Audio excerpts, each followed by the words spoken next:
India's number 1 varicose veins hospitals ఐబీసీను సంప్రదించండి. మీ నొప్పి లేని ప్రయాణాన్ని ప్రారంభించండి.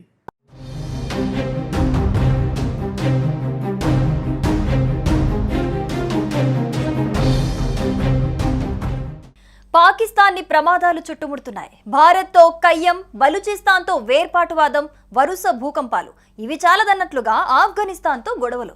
పాక్ ఆఫ్ఘాన్ సరిహద్దులో గురువారం ఇరు దేశాల మధ్య కాల్పులు జరిగాయి. ఆఫ్ఘనిస్తాన్లోని బర్మాచా బోర్డర్లో పాక్ ఆఫ్ఘాన్ బలగాల మధ్య పరస్పరం భారీ కాల్పులు జరపడంతో ఉద్రిక్తతలు చోటు చేసుకున్నాయి. ఈ ప్రాంతం పాకిస్తాన్లోని బలూచిస్తాన్ ప్రావిన్స్ కు సమాంతరంగా ఉంది. స్థానిక మీడియా కథనాల ప్రకారం సరిహద్దులో కొత్త పోస్టుల నిర్మాణం కారణంగా ఈ గొడవ తలెత్తింది. ఉదయం ప్రారంభమైన కాల్పులు కొంత సమయం తర్వాత ఆగిపోయాయని, కానీ మధ్యాహ్నం తర్వాత మళ్లీ ఫైరింగ్ జరిగింది.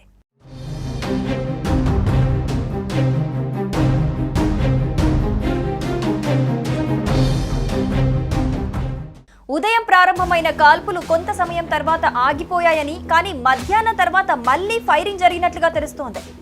పాక్ ఆఫ్ఘాన్ రెండు వైపుల నుండి భీకర కాల్పులు జరిగాయి. ఆఫ్ఘనిస్తాన్లోని హెల్మాండ్ ప్రావిన్స్ తాత్కాలిక పరిపాలనా అధికారులు కూడా ఈ ఘటనని ధృవీకరించారు. పాక్ సైన్యం ట్యాంకులను మోహరించిందని, ఆఫ్ఘాన్ సరిహద్దులోని పోస్టులను లక్ష్యంగా చేసుకుని భారీ ఫిరంగి దళాలను ఏర్పాటు చేసిందని వర్గాలు తెలిపాయి. పాకిస్తాన్ ఆఫ్ఘాన్ తాలిబాన్లు ఇప్పుడు బద్ధ శత్రువులని ఆయనన్నారు. పాకిస్తాన్ సైన్య జనరల్స్ ఇప్పటి వరకు జరిగిన అన్ని యుద్ధాలలో ఓడిపోయినప్పటికీ వారి ఛాతిపై చాలా పతాకాలతో తిరుగుతారని తెహ్రీ-ఈ తాలిబాన్ అనే ఉగ్రవాద సంస్థ ఎద్దేవా చేసింది.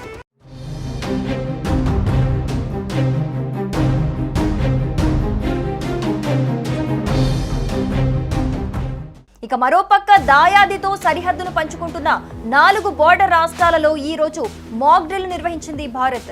మాక్ డ్రిల్ అంటే ఎలాంటి విపత్కర పరిస్థితులనైనా ఎదుర్కోవడానికి చేసే సన్నాహాలు. అదేవిధంగా మాక్ డ్రిల్ అనేది రియల్ టైం అత్యవసర పరిస్థితిని ఎదుర్కోవడానికి ప్రజల్ని అన్ని రకాలుగా సిద్ధం చేయటం కూడా దీనిలో ప్రజలకు కళ్ళకు కట్టినట్లుగా చూపించారు. మాక్ డ్రిల్స్ ద్వారా వ్యక్తులు, సంస్థలను భద్రతా బలగాలు అప్రమత్తం చేయనున్నాయి.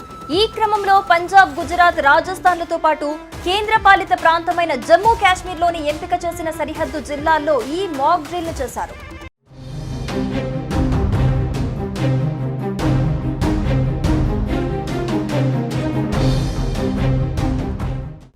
ఇక మరోపక్క దాయాది దేశం పాకిస్తాన్ లో భూకంపం సంభవించింది. రెక్టార్ స్కేల్ పై భూకంప తీవ్రత 4.4గా నమోదైంది. పాక్ పంజాబ్ ప్రావిన్స్ లోని ముల్తాన్ సమీపంలో భూకంప కేంద్రం ఉందని భారత జాతీయ భూకంప కేంద్రం వెల్లడించింది. భారత స్థానిక కాలమాన ప్రకారం గురువారం సాయంత్రం 4:06 భూ ప్రకంపనలు వచ్చినట్లుగా తెలిపింది. ఒక్కసారిగా భూమి కంపించడంతో ప్రజలు భయాందోళనకు గురయ్యారు. ఏం జరుగుతుందో అర్థం కాక ఇంట్లో నుంచి బయటికి పరుగులు తీశారు. ఎలాంటి సునామీ హెచ్చరికలు జారీ చేయలేదు. ఇప్పటి వరకు జరిగిన ఆస్తి, ప్రాణ నష్టం వివరాలను అధికారులు వెల్లడించలేదు. భూకంప ప్రభావిత ప్రాంతాల్లో ప్రభుత్వం సహాయక చర్యలు చేపట్టింది. ఈ నెల మొదట్లో కూడా పాకిస్తాన్ లో భూకంపం సంభవించిన విషయం తెలిసిందే. రెక్టార్ స్కేల్ పై 4.2 తీవ్రతతో 2025 మే 5న సాయంత్రం 4 గంటల సమయంలో పాకిస్తాన్ లో భూమి కంపించినట్లు నేషనల్ సెంటర్ ఫర్ సిస్మాలజీ పేర్కొంది. రోజుల వ్యవధిలోనే పాక్ లో మరోసారి భూకంపం రావటం గమనార్హం.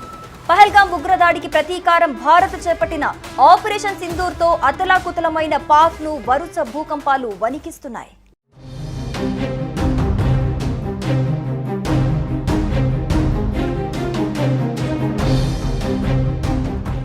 సుమన్ టీవీలో మీ పర్సనల్ అండ్ బిజినెస్ ప్రమోషన్స్ కోసం కింది నెంబర్కి కాంటాక్ట్ చేయండి.